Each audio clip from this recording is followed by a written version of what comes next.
રામ રામ મિત્રો, Rupani agro seeds Ghanshyam Dolariya. આજે તારીખ છે 3/8/2025। આજે એક મગફળીના ખેતરમાં માધવીપુરના ખેડૂત છે હરેશભાઈ કાકડિયા, એમની વાડી એક વિકટ પ્રશ્ન સર્જાણો છે, એના માટે આવ્યા હતા।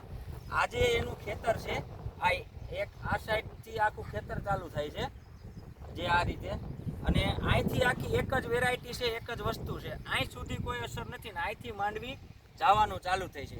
આમાં હરેશભાઈ તમે કેટલી ટ્રીટમેન્ટ કરેલી છે?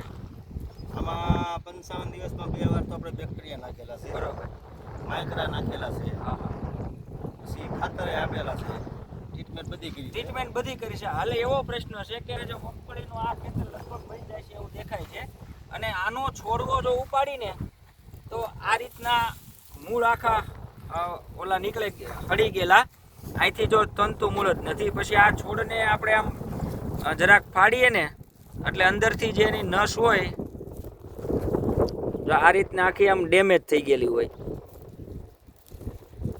આખી આમ પીળી પડી ગઈ, જો અહીં દેખાય ને એ રીતની, જો આ એનો ડાઘો છે, અહીંથી ખોરાક લેતું બંધ થઈ જાય એટલે આખો છોડવો એ વયો જાય, એટલે એક અહીંયા છે જો એનો સ્પોટ।